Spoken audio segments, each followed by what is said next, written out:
నమో నారాయణాయ. అందరికీ నమస్కారం.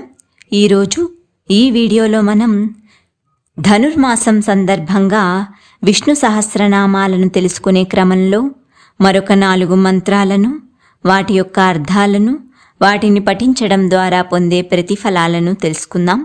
ముందుగా యుగాదికృత్ యుగావర్తో నైకమాయో మహాశనః అదృశ్యో వ్యక్తరూపశ్చ సహస్రజిదనంతజిత్ అనగా కృతాది యుగములను ప్రారంభించినవాడు, యుగముల చక్రాన్ని తిప్పువాడు, అనేక రూపములు ధరించి తన శక్తిని ప్రదర్శించువాడు, సర్వము కబళించువాడు, కంటికి కనబడని రూపం కలవాడు, భక్తుల దృష్టిలో వ్యక్తిగా రూపం కలవాడు, వేవేల రాక్షసుల్ని జయించినవాడు, అనంత శక్తి సామర్థ్యాలు కలవాడు ఆ శ్రీమన్నారాయణుడు.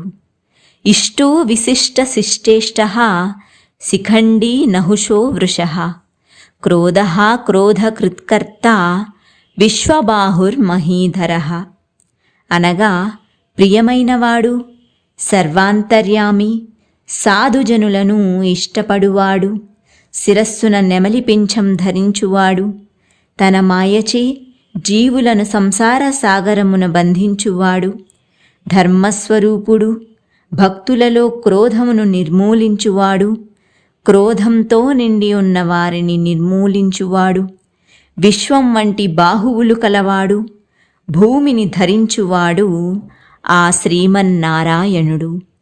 అచ్యుతః ప్రదితః ప్రాణః ప్రాణదో వాసవానుజః అపాంనిధిరధిష్టానం అప్రమత్తః ప్రతిష్ఠితః అనగా మార్పులేనివాడు, ఖ్యాతి నొందినవాడు, ప్రాణస్వరూపుడు, ప్రాణబలము అనుగ్రహించువాడు, ఇంద్రుని తమ్ముడు, అనంత సాగరం వంటివాడు, అన్నింటికీ ఆధారమైనవాడు, అప్రమత్తంగా ఉండువాడు, నిశ్చలంగా నిలిచియుండువాడు ఆ శ్రీమన్నారాయణుడు. స్కందః స్కందధరో ధుర్యో వరదో వాయువాహనః వాసుదేవో బృహద్భానుః ఆదిదేవః పురందరః అనగా అమృతము స్రవించువాడు, ధర్మమును నిలుపువాడు, సర్వజీవుల సకల భారములు మోయువాడు, వరములనిచ్చువాడు, వాయువులను వాహనంగా కలవాడు, సూర్యకిరణ తేజస్సును అంతటా వ్యాపింపచేయువాడు, సృష్టి కార్యముల కొరకు రాక్షసులను నశింపచేయువాడు ఆ శ్రీమన్నారాయణుడు. ఇప్పుడు ఈ మంత్రాలను పఠించడం ద్వారా పొందే ప్రతిఫలాన్ని తెలుసుకుందాం.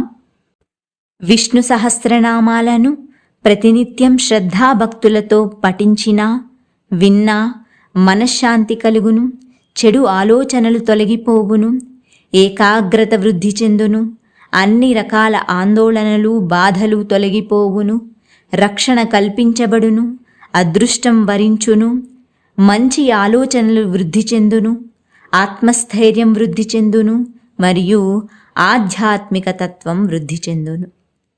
ఓం నమో నారాయణాయ.